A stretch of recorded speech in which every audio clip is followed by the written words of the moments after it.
that big. It's kind of beautiful. Look at it. It's really nice.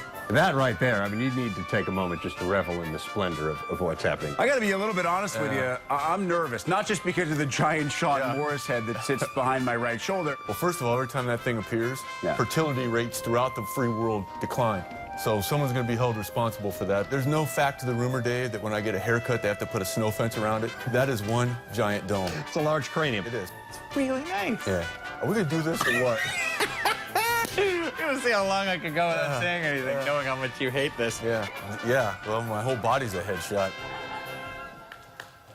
That's disturbing.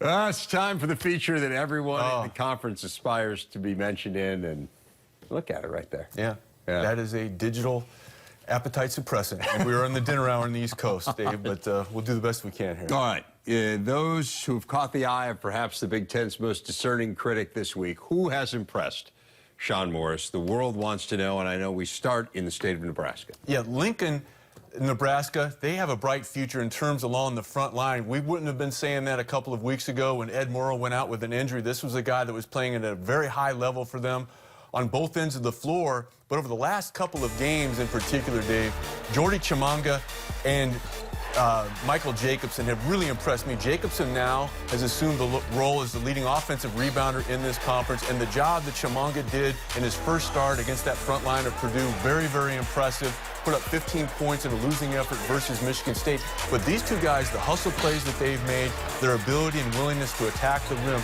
the future is very bright. And when you watch them in practice, you can see why they're making this progression. Two very, very hard workers, and they've really improved their footwork over the last couple of weeks. Yeah, I like Jacobson a lot. I mean, a player out of the state of Iowa. Kind of reminds me of a guy who came out of the state of Iowa in the mid-1980s and went on to play a prominent role in this league. Except this young man has a bright future. Well, I was talking about Matt Bullard. There you go. There you go. I walked right into that one. No, I was talking about you. Oh, no. Come on, Jacobson's way better than that.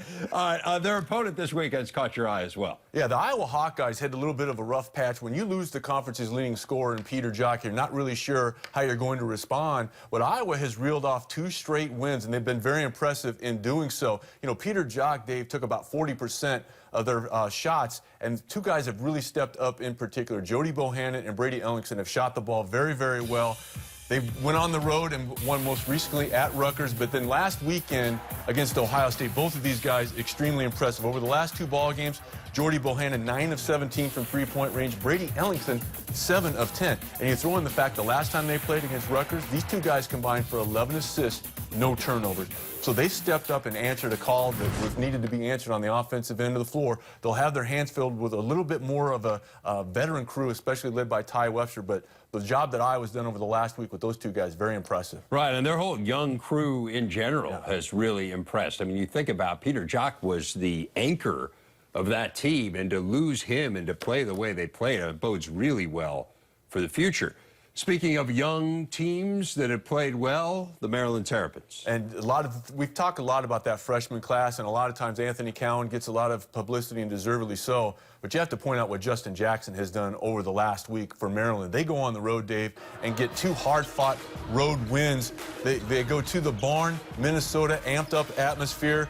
All Justin Jackson does is go for 28 and 10. Then they follow that up. They go to Ohio State, and Ohio State played pretty well. And Justin Jackson, again, with 22 points and 12 rebounds, and in addition to his athleticism around the rim, over that period of time has really started to shoot the 3-point shot very effectively and very confidently. So Justin Jackson, a very difficult matchup. Keeping an eye on him this weekend against Purdue going to be something that's going to be very, very interesting for me. But Justin Jackson, tip of the hat. And 9 of 12 threes in those last 2 games where he scored 50 points. You think about that whole freshman class. You look at the top freshman scores in the Big Ten.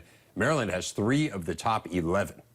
It's a good group. And, you know, you throw in what Cowan has allowed them to do to benefit Melo Trimble. They can move Trimble off the basketball now. He doesn't have all the primary ball handling responsibilities. And Kevin Herter is a guy that just continues to impress, not just with his ability to shoot the basketball, but his court savvy, especially on the defensive end. Well, I know you're tough to impress. Is there anything else? Yeah, and it's kind of related to basketball, but in case you haven't noticed, Dave, we live in a fairly divisive time. In case really? Yes, I like to be the master of the obvious, but You know, the Big Ten Conference has led in basketball attendance for 40-plus years. And sometimes, you know, fans can get into it a little bit too aggressively. But over this past weekend, I was really impressed. I had the opportunity to go to Nebraska. Flying out there, I met a couple from Vincennes, Indiana, who got up at 2 o'clock in the morning to go to Evansville, to fly to Lincoln, to go to Chicago, to go to that game. It was a big deal for them. They were very passionate about their Boilermakers. And then once I got to the game at Lincoln, what really stood out to me is that it was coaches versus cancer. You had a lot of things. They brought out these young folks that, you know, if you want a grasp of reality, you know, you see Avery lead the team out in what he's battled, a 9-year-old that just battled cancer. They had other young folks that had battled cancer in their families, and you saw that courage. And then you walked out into the lobby, and you saw people in Purdue jerseys. You saw people in Nebraska jerseys lining up to see if there were matches, if there were bone marrow matches. And it was really kind of refreshing because, you know, sometimes you wonder, has the whole world gone, you know, where in a handbasket? And then to see the game of basketball kind of bringing everybody together in a positive way, it put things in perspective, and it also gave you a chance, you know what?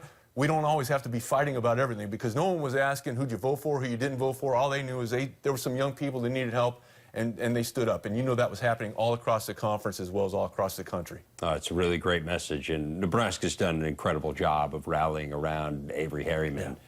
Whose dad, Chris, fabulous guy, was an assistant in Nebraska, since moved on to New Mexico, but really a great story, as you say.